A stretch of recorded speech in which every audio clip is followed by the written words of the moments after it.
Hello yours, welcome to the case dramas. இன்றைக்கி நம்ம என்ன வீடியோ பார்க்க போகிறோம்னா my demon Korean drama part 14 தான் கைஸ் பார்க்க போகிறோம். லாஸ்ட் எபிசோட் பார்க்காதுங்க, டிஸ்கிரிப்ஷன் லிங்க் தரேன், மறக்காம போய் பார்த்துட்டு வந்துடுங்க கைஸ். வாங்க கைஸ், நம்ம ரீக்காப் போய் பார்க்கலாம்.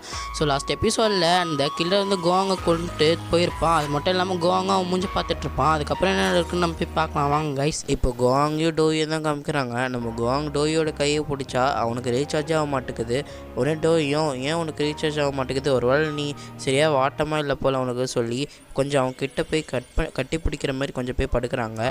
இப்போ அப்படியே ரெண்டு பேரும் தூங்கிடுறாங்க. இப்போ அப்படியே தூங்கிட்டு இருக்கும்போது விடிஞ்சிருது. இப்போ நம்ம டோய் அப்படியே நம்ம கோவாங் ஃபேஸை பார்த்துட்டே இருக்கும்போது திடீர்னு யூம் சொல்லணும் தான் ஞாபகம் வருது. நீ எப்போ கோவாங் வாழ்க்கை வந்து போறியோ அப்போ தான் அவன் நல்லா சந்தோஷமாக இருப்பான், நீ இருக்க சந்தோஷமாக இருக்க மாட்டான்னு சொன்னோடனே அவங்க டோய் ஃபீல் பண்ணிக்கிட்டே இருக்கான். அப்போ நம்ம கோவாங் டப்புன்னு எழுஞ்சிட்டு அவனுக்கு அப்போ கூட செஸ்ட்டில் பெயின் இருக்குது, இருந்தாலும் வா நம்ம சீக்கிரமாக கில்லரை போய் கண்டுபிடிக்கலாம், அவனோட ஃபேஸை நான் பார்த்துட்டேன், இப்போ கன்ஃபார்மாக அவனை போய் பார்த்தோன்னா போட்டு அடிச்சிடலாம் அவனை, நான் கண்டிப்பாக அவனை ரிவெஞ்ச் எடுக்கணும், ஏன்னே அவன் அடிக்கிறான் அவன் சொல்லி பேசிகிட்டு இருக்கான். உடனே நம்ம டோயும் அதை பார்த்துட்டு அதெல்லாம் அப்புறம் ரிவெஞ்ச் எடுத்துக்கலாம், ஃபஸ்ட்டு நீ போய் தூங்கு, ரெஸ்ட் எடு, உனக்கு இப்போ கூட செஸ்ட்டில் பெயின் தானே இருக்க சொன்னேன். நம்ம கோவாங்க அதெல்லாம் பார்த்துக்கலாம் சொன்னேன். நம்ம டோயும் இல்லை நீ ரீசார்ஜ் பண்ணிக்கோ சொல்லி கையை தராங்க. பார்த்தா நம்ம கோவாங்க பவர் அவ்வளோ சீக்கிரமாக ஒர்க் ஆக மாட்டேங்குது. உடனே நம்ம டோயும் இப்போ இருக்கிற நிலைமைக்கு பார்த்தா உனக்கு அப்பப்போ சார்ஜ் பண்ண போல் சொல்கிறாங்க. உடனே நம்ம கோவாங்க என்னாச்சு தெரியல, திடீர்னு நம்ம டோயோட ஃபேஸை பிடிக்கலாம் போகும்போது நம்ம டோயும் டப்புன்னு இல்லை சரி நான் கிளம்புறேன் சொல்லிட்டு போகிறாங்கிறாங்க. உடனே நம்ம கோவாங்க நீ கண்டிப்பாக இன்றைக்கி வேலைக்கு போய் தான் ஆகணுமா, எனக்கு ஒரு நாள் மட்டும் எனக்காக லீவ் போடன்னு சொல்கிறாங்க. உடனே நம்ம டோயும் சரி சொல்கிற மாதிரி மழுப்புறாங்க. அவனே நம்ம கோவாங்க சரி கொஞ்ச நேரம் மட்டும் என் கூட இரு சொல்லி ரெண்டு பேரும் ஹக் பண்ணி பார்த்துக்கிறாங்க. இப்போ அப்படியே கட் பண்ணாங்கன்னா ஷின்னியும் பார்க்கையும் தான் காமிக்கிறாங்க. பார்க் என்ன சொல்கிறான்னா ஆரம்பத்துலேருந்து நம்ம ரெண்டு பேருக்கும் சண்டை ஆகுது, இதுமாதிரி சண்டை போட வேணாம், நம்ம ரெண்டு பேரும் ஃப்ரெண்ட்ஸாக இருப்போம் சொல்லும்போது அங்கே ஷின்னு நோஸ் கட் பண்ணுற மாதிரி கவனிக்காமே போயிட்டுருக்காங்க. இப்போ டோய் ஆஃபீஸ் கிளம்பலான்னு நான் ரெடி ஆகிட்டு வரும்போது கோவாங்க கோட் ஷூட்லாம் போட்டு வரான். உடனே நம்ம டோயும் நீ எங்கே வர கேட்டுருக்கு, நான் அவன் கூட தான் வரேன், நான் தனியாக இருக்கும் போதே அவன் என்னை கொல்ல பார்த்தான், அப்போ நீ போனேன்னா உன்னையும் கண்டிப்பாக கொல்ல பாப்பா சொன்னேனே, எல்லாம் பயப்படாத, எனக்கு நிறைய பாடி கார்ட்ஸ்லாம் இருக்காங்க டோய் சொல்லும்போது அந்த பாடி கார்டு வேஷத்துலேயே கில்லர் வந்தால் நீ என்ன பண்ணுவேன் சொல்லி நம்ம கோவாங்க கேட்குறான். உடனே நம்ம டோயும் அதெல்லாம் நான் பார்த்துக்கிறேன், நீ கம்முன்னு போய் ரெஸ்ட் எடு சொன்னேன். கண்டிப்பாக மாட்டான், அவன் ஃபேஸை நான் பார்த்துட்டேன், கண்டிப்பாக அவனை ரிவெஞ்ச் எடுப்ப சொன்னோன்னே நமக்கு பார்க் என்ன சொல்கிறான்னா பாஸ் உங்களுக்கு டோயோட பாதுகாப்பு முக்கியமோ அதேமாதிரி எனக்கு உங்களோட பாதுகாப்பு முக்கியம், அதில் கண்டிப்பாக நானும் உங்கள் கூட வருவேன் சொல்லி மொக்க போகிறான். உடனே ரெண்டு பேரும் மாற்றி எல்லாம் அடிச்சிட்டு இருக்கும்போது ஷின் தான் எல்லோரும் கொஞ்சம் சைலண்ட்டாக இருங்க சொல்லி என்கிட்ட ஒரு நல்ல பிளான் இருக்குது சொல்கிறாங்க. இப்போ அப்படியே கட் பண்ணாங்கன்னா எல்லோரும் ஒரே காலில் போயிட்டுருக்காங்க. டோயை ப்ரொடெக்ட் பண்ணதுக்கு கோவாங் ப்ரொடெக்ட் பண்ணதுக்கு பார்க்கு அப்படி சொல்லி எல்லோரும் போயிட்டுருக்காங்க. உடனே பார்க்கும் பாஸ் நீங்கள் பயப்பட தேவையில்லை, உங்கள் உடம்பு ரிக்கவர் ஆகிற வரைக்கும் அந்த ஃபைனல் ஷோவெல்லாம் ஸ்டாப் பண்ணி வச்சுட்டா சொல்கிறான். உடனே நம்ம டோயும் உனக்கு எப்போ வேணுமோ நீ சார்ஜ் பண்ணிக்கோ சொல்லி அவங்களோட கோவாங் கையை எடுத்து அவங்க கை மேலே வைக்கிறாங்க. இதுக்கு முன்னாடி நான் சொல்லியிருப்பேன் இது மாதிரிலாம் ஆஃபீஸ் போகும்போது பண்ணக்கூடாது சொல்லியிருப்பேன், ஆனால் இப்போ ரெண்டு பேரும் நம்ம அஃபிஷியலாக மேரேஜ் பண்ணிக்கிட்டோம் சொல்கிறாங்க. சொன்னோடனே நம்ம கோவாங்க்கு ஒரே சந்தோஷம். இப்போ அந்த யூடியூப்பர் தான் காமிக்கிறாங்க. அவன் சொல்கிறான் மேடம் ஜியூ கொண்டு வந்து டோய் இல்லை ஒரு அன்னோன் பர்சன் தான் என்கிட்ட காஸ்ட் வந்து என்ன இதுமாரி பேச சொன்னாங்க சொல்லி எல்லாக்கிட்டையும் சாரி கேட்டுட்ருக்கான். உடனே ஆஃபீஸ்லேயும் எப்பாடி இப்போ எல்லோரும் தப்பாக நினச்சிட்ருப்பாங்க டோயை, இப்போ எல்லோரும் புரிஞ்சிட்ருப்பாங்க டோய் மேலே தப்பு இல்லை சொல்லி எல்லாம் பேசிகிட்டு இருக்காங்க ஆஃபீஸில். இப்போ திடீர்னு வந்து நம்ம டோய் மேடம் அப்புறம் கோவாங் சார் கூட பிஏவும் வராங்களாம் சொல்லி எல்லாம் ரெடியாக இருங்க சொல்கிறாங்க. அப்போ சாய் வந்து கோவாங்கே அழகாக இருக்கான், அப்போ அவனோட பிஏ கண்டிப்பாக அழகாக இருப்பாங்க சொல்லி மேக்கப்லாம் போட்டுட்ருக்காங்க. ஆனால் அவங்களுக்கு தெரியாது இதுக்கு முன்னாடி ஃபுல் டெலிவரி பண்ண வந்து மொக்கெல்லாம் வாங்கிட்டு போன பார்க்கு தான், அது தெரியாமல் அவங்க மேக்கப் போட்டுட்ருப்பாங்க. இப்போ பார்த்துன்னே ஷாக் ஆகிட்டு இருப்பாங்க இவன் தான் நான். அந்த நேரத்தில் ஏதோ திடீர்னு பட்டாசு மாதிரி வெடிச்சனால கோவாங் பயந்து டோயை போய் ப்ரொடெக்ட் பண்ண ஆரம்பிச்சிட்டான். இந்த நேரத்துலையே பார்க் என்ன பண்ணுறான் ஷின் மேலே ஏறி போய் உட்காந்துக்கிறான். அவங்களும் திடீர் குழந்தைய தூக்கி வச்சுருக்க மாதிரி உட்காந்துட்டு நின்றுட்டுருக்காங்க. அப்புறம் எல்லாம் பார்த்துட்டு டப்புன்னு பார்க்கை கீழே போட்டுடுறாங்க. இப்போ அப்படியே கட் பண்ணாங்கன்னா நம்ம டோய் என்ன சொல்கிறாங்கன்னா அங்கே மீட்டிங்கில் கண்டிப்பாக கோவாங்க யாரை கொலை பண்ண ட்ரை பண்ணால் அவனை கண்டிப்பாக கண்டுபிடிக்கணும்னு சொல்லி டோயே இப்போ சொல்கிறாங்க. இப்போ நம்ம கோவாங்க அப்படியே ஷாக்கிங்காக பார்க்குறான். அப்போ என்ன ஆகுதுன்னா திடீர்னு அந்த சாய் வந்து கோவாங்க்கு கேக்கு வாங்கிட்டு வரா. அது பாட்டுன்னு கோவாங்க்கு கேக்குனா ரொம்ப பிடிக்கும்னால அவன் சாப்பிட்லான்னு போகும்போது அங்கே கேண்டில்ஸ் ஊதலான்னு போகும்போது அங்கே சில பேப்பர்ஸ்லாம் தூக்கி போடுறாங்க. அந்த பேப்பர்ஸ்லாம் அந்த நெருப்பில் பட்டு எரியும் போது திடீர்னு கோவாங்க்கு ஒரு இல்யூஷன் மாதிரி கிரியேட் ஆகுது. அவன் ஏதோ நெருப்பில் மாட்டிகிட்டு இருக்க மாதிரி திருப்பி அந்த கனவுல வந்த இல்யூஷனே வருது. அதை பார்த்துட்டு கோவாங் திடீர்னு பயந்துடுறான். அதை பார்க்கும் கவனிச்சிடுறான். பார்க்கும் கோவாங்க வெளியே கொண்டு போகிறான். கொண்டு போனோடனே பாஸ் என்னாச்சு உங்களுக்கு, நீங்கள் ஏன் திடீர்னு கொஞ்ச நாளாகவே ஒரு மாதிரி இருக்கீங்க, என்ன நினச்சி சொல்லுங்கள் சொன்னோன்னே கோவாங்கோ எனக்கெல்லாம் ஒன்றும் இல்லையே, நீ மறந்துட்டியா, நான் ஒரு டீமன், அதனால் எனக்கு ஒன்றே ஆகாரு, நான் ஒன்றே ஃபுல்லாக ஹியூமன்லாம் ஆகலாம் சொன்னோன்னே உடனே பார்க்கும் பாஸ் நீங்கள் கேவலமாக போய் சொல்கிறீங்க, நல்லா தெரியுது, ஒழுங்காக என்ன நடந்துச்சு சொல்லுங்கள் சொன்னோன்னே கோவாங்கோ நீ கொஞ்சம் வாயை முட்டு இருக்கியா போடா சொல்லிட்டு உடனே கோவாங்கோ ஏஞ்சி போகலாம். உடனே போகும்போது நீங்கள் இது மாதிரிலாம் சமாளிச்சிங்கன்னா என்கிட்ட ஒரு வழி இருக்குது சொல்லி பிளாக்மெயில் பண்ணுறான். நீங்கள் கண்டிப்பாக மாரி இருக்குங்க, நான் வந்து டோய் கிட்ட சொன்னேன்னா அவங்க வந்து கண்டிப்பாக உங்களை வெளியே போக விட மாட்டாங்க, ஒழுங்காக என்ன நடந்துச்சு சொல்லுங்கள் சொன்னோன்னே உடனே இருறா சொல்கிறேன் சொல்லி கோவாங்க என்ன சொல்கிறான்னா எனக்கு கொஞ்ச நாளாகவே ஒரு கனவு மாதிரி வருது, நான் நெருப்பில் எரியிற மாதிரி அந்த கையில் எறியது கூட எனக்கு இப்போ கூட ஃபீலிங் ஆகுது சொன்னோன்னே உடனே பார்க்கும் பாஸ் ஒருவேளை நீங்கள் ஃபஸ்ட்லாம் சொல்லுவீங்களே அந்த ஏதோ நெருப்பில் எறிகிற மாதிரி ஏதோ பனிஷ்மெண்ட்டுன்னு ஒருவேளை அதுவாக இருக்குமோ சொல்லி கட்டிப்பூச்சி அழுகிற மாதிரி இருக்கும்போது உடனே அவங்க எச்சிப்ப அப்படி சொல்லிடுறான். அதெல்லாம் பயப்படாத, நான் கண்டிப்பாக ஏதாவது வழி கண்டுபிடிப்போம் சொல்கிறான். இப்போ அப்படியே கட் பண்ணுறாங்க. இவன் டோயை பார்க்க தான் டேரெக்டாக வந்துட்டுருக்கா. உடனே டோயும் ஏதோ ஃப்ரெண்ட்ஸு கூட பேசுகிற மாதிரி வா உனக்கு என்ன வேணும், காஃபி சாப்பிட்றியா ஜூஸ் குடிக்கிறியா சொல்லி கேட்கும்போது உடனே நான் அதெல்லாம் எனக்கு தேவையில்லை, நான் உங்கள்கிட்ட ஒரு விஷயம் சொல்லிட்டு போகலாம் தான் வந்தேன் சொல்லிட்டு நீ எதுக்கு இன்னும் கோவாங்க வாழ்க்கையில் இருக்க, உன்னால் தான் உனக்கு இவ்வளோ பிரச்சனையே, என்ன கோவாங்க டேட்டூ உன் கையில் இருக்குது அதுக்கு மட்டும் தான் கோவாங்க கூட இருக்கா, மற்றபடி ஏதோ நீ நினச்சிக்காத சொல்லும் போது நம்ம டோயும் ஏன் இப்படிலாம் பேசுகிறா சொல்லி நினைக்காம அவங்களும் இதெல்லாம் கரெக்ட் தானோ சொல்லிட்டு யோசிக்கிறாங்க. நம்மள கோவாங் ப்ரொடெக்ட் பண்ணுறான், அவன் நம்மளுக்காக தான் இவ்வளோ ரிஸ்க் எடுக்கிறான் சொல்லிட்டு நினச்சிட்டு இருக்கும்போது அப்படியே கட் பண்ணால் இப்போ பார்க் கோவாங்கிட்ட சொல்கிறான் பாஸ் அந்த டீமன் புக்கை எவனோட திருட்டு போயிருக்கான், ஏன்னா சிசிடிவி கேமராவில் கரெக்டாக 1 மணி நேரம் ஃபுட்டேஜ் மட்டும் டெலிட் ஆகிருக்கு.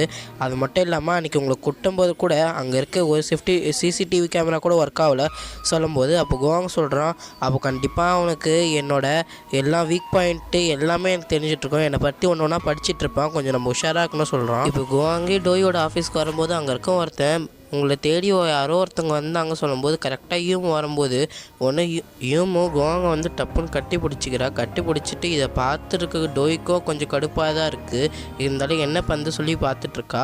இப்போ அப்படியே வெளியே நின்றுட்டு வராங்க. அப்போது பார்க்கிட்ட நான் கொஞ்சம் கோவாங்கிட்ட தனியாக பேசணும்னு சொல்லி பேசுகிறா.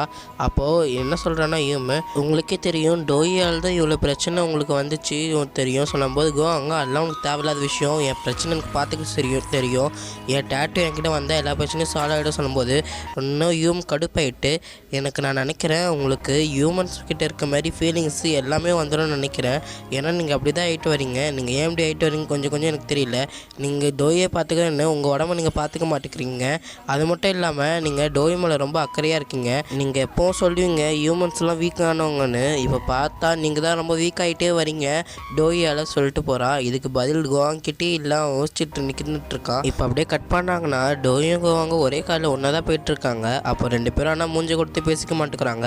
அப்போ கோவாங்க டோய் கிட்ட டேரெக்டாகவே ஏன் டோய் கம்முன்னு இருக்க யூம் ஏதாவது தேவையில்லாமல் உங்ககிட்ட வந்து பேசினாலா சொல்லி கேட்கும்போது உடனே டோயும் இல்லை அதெல்லாம் ஒன்றும் இல்லை, அவள் வந்து அந்த டான்ஸ்கான வந்து பார்க்கறதுக்கு இன்வைட் தான் பண்ணா சொல்லிட்டு உன் மேலே எவ்வளோ அவள் அக்கறையாக இருக்கா தெரியுமா, அன்றைக்கி உனக்கு ஆக்சிடென்ட் ஆன போது கூட அவள் உன்னை பற்றி ரொம்ப கவலைப்பட்டிருப்பாளா சொல்லிட்டு இருக்கும்போதே இப்போ நம்ம கோவாங் கையை டோய் லைஸாக தள்ளி விட்டு அவங்க பால்கனில் வந்து உட்காந்து யோசிக்கிறாங்க நம்ம பண்ணது தப்பாக கரெக்டாக நம்ம கோவாங் மேலே ரொம்ப பாசிட்டிவாக இருக்கும்னு நினைக்கிறேன், அவனுக்கு நம்ம மேலே அக்கறை இருக்குன்னா அப்போ நம்ம அவனை தள்ளி தான் வைக்கணும், அப்போ தான் அவன் பாதுகாப்பாக நல்லா இருப்பான் சொல்லி யோசிச்சுட்டு இருக்கும்போதே மேடம் ஜூ கற்பன்லேயே வந்து டோய் இப்போ நீ எடுக்கிற டெசிஷன் எதுவுமே கரெக்டாக இருக்காது, இப்போ நீ ஒரு கவலையில் இல்லாட்டி டென்ஷனில் யோசிக்கிற அது எதுவுமே நினச்சி நிற்காது, அதில் நீ எப்போ நீ ஏதாவது யோசிக்கிறியோ அது வந்து நீ ஒரு நல்ல நேரத்தில் யோசி அப்போ தான் எல்லாமே கரெக்டாக இருக்கும் சொல்லி ஒரு அட்வைஸ் மாதிரி பண்ணுறாங்க. அது மட்டும் இல்லாமல் உனக்கு கோவாங்க தானே பிடிச்சிருக்கு, அப்போ அவனே நீ கல்யாணம் பண்ணிக்கோ ஒரிஜினலாக சொல்கிறாங்க. இப்போ அப்படியே டோய் கொஞ்ச நேரம் ஏதோ யோசிச்சுட்டு என்ன நினச்சா தெரியல, திடீர்னு சானுக்கு ஃபோன் பண்ணி ஏதோ சொல்கிறா, அது நம்மளுக்கு என்னென்னு காமிக்கல. இப்போ அப்படியே பகல் விடிஞ்சிருச்சு. இப்போ கோவாங்க செஸ்ட் பெயின் நல்லா டேப்லெட் போட்டுட்ருக்கான். டோய் வந்தோடனே எல்லாம் மறைச்சிட்டு டோயேவா இன்னைக்கு உனக்கு ஏதோ முக்கியமான வேலை இருக்குது சொன்னா சொல்லிட்டு இருக்கும்போது டோயும் என்னாச்சு சொல்லி கேட்கும்போது ஒன்றே இல்லையே சொல்லி சமாளிக்கிறான். அது மட்டும் இல்லாமல் ஏதோ ஆஃபீஸில் மீட்டிங் இருக்குது சொன்னியே சீக்கிரம் ரெடி சீக்கிரமாக போய் அட்டன் பண்ணலாம் சொல்லிட்டு இருக்கும்போதே 2 பேரும் வராங்க. இப்போ அப்படியே மியாங் வரான். வந்துட்டு கோவாங் என்ன உனக்கு ரொம்ப ஏதோ அடிபட்டுச்சாமே, ரொம்ப சிவியர் ஆக்சிடென்ட் போல், கொஞ்சம் பார்த்து இருந்துக்கோ, ஏன்னா டோய் கூட இருக்கவங்க பாதி பேர் இறந்து போகிறாங்க, அதில் நீயும் கண்டிப்பாக இறந்து போயிருவே சொல்லும்போது உடனே கோவாங்க டென்ஷன் வருது. இவனை எதாவது பண்ணுமே அப்படியே சும்மாவே விடக்கூடாது சொல்லும்போது டோய் அவன் காமெடி பீஸ் அவனை விட்டுலாம் சொல்லிட்டு போகிறாங்க. ஒன்று சரி கோவாங்க சரி ஏதோ விட்டுன்னு சொல்லிட்டு போகும்போது அவன் ஒரு மாதிரி பார்க்குறான் மியாங்கு.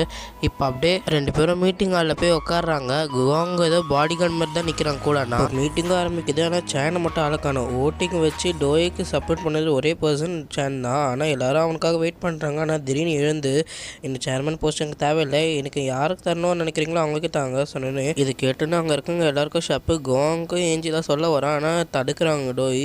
கோவாங் இது தேவையில்லாத விஷயம், நான் அப்புறம் பற்றி உங்ககிட்ட பேசுகிற சொன்னோன்னே இந்த காம்படிஷனுக்கு யாரும் இல்லாதனால நான் சியோக்கே சேர்மனாக ஆக்கிடுறாங்க. உடனே ஸ்வான் வந்து பேசணும், இப்போ தான் நீ நல்ல முடிவு எடுத்திருக்க, அதுக்கு இவ்வளோ டைம் ஆயிடுச்சு. ஆமாம் நீங்கள் ஆசைப்பட்ட மாதிரி இப்போ நடக்க போது, இந்த போஸ்ட் எனக்கு தேவையில்லை, மேடம் ஜி எனக்கு தந்த ப்ராப்பர்ட்டிஸ் நான் உங்களுக்கு திருப்பி ரிட்டர்ன் பண்ணிடுறேன், இது மட்டும் என் லைஃப்பில் என்ன பிரச்சனை எனக்கு வேணாம் சொல்லிடணும்னு. இதை கேட்டுன்னு அங்கே சியருக்கும் அந்த மற்றவங்களுக்கும் ரொம்ப சந்தோஷமாக இருக்குது. ஆனால் ஸ்வானை தவிர அவங்க என்ன யோசிக்கிறாங்கன்னா டோய் இப்படிலாம் பண்ண மாட்டாளே, கண்டிப்பாக ஏதாவது பின்னாடி பிளான் இருக்கோ சொல்லி நினைக்கிறாங்க. ஆஃபீஸை விட்டு வெளியே வந்தோடனே கோவாங் டோய் கிடைக்கிறான். நீ அவசரப்பட்டு இதுமாரி முடிவு எடுத்துட்டு இன்னும் கொஞ்சம் பொறுமையாக இருந்துக்கணும்னு சொன்னேன். ஒன்று டோயும் இப்போ நான் வேறு என்ன பண்ணுறது, என் வாழ்க்கையை நான் வெறுத்துட்டேன், இதெல்லாம் ஒரு காரணமாக இருக்கனால தானே இவங்க என் லைஃப்பில் விளையாண்டுட்டு இருக்காங்க, அதனால் நான் நிம்மதியாக இருக்கணும்னு ஆசைப்பட்றேன், அதனால தான் இப்படிலாம் பண்ணுறேன்னு சொல்கிறாங்க. இப்போ இவங்க பேசலாம் பார்த்தோன்னு கோவாங்கும் டோய் நீ வேறு ஏதோ விஷயத்தான் வச்சுட்ருக்க, நீ எதுக்கு இப்படிலாம் பண்ணுற கேட்கும்போது ஒன்று டோய் வேணுட்டு அவாய்ட் பண்ணுற மாதிரி பதில் சொல்கிறாங்க. எனக்கு எதாவது பிரச்சனைனா பின்ன நீயே வந்து காப்பாற்ற சொல்லி கேட்குறாங்க. இதை கேட்டோன்னு கோவாங் ரொம்ப அப்செட் ஆகிடுறான், கொஞ்சம் வீக்காகவும் ஏறுறான். இதை மியாங் ஒன்று நோட்டீஸ் பண்ணிகிட்ருக்கான். நோட்டீஸ் பண்ணிட்டு எனக்கு எல்லாருக்கும் ஒரு மெசேஜாக சென்ட் பண்ணிகிட்ருக்கான்.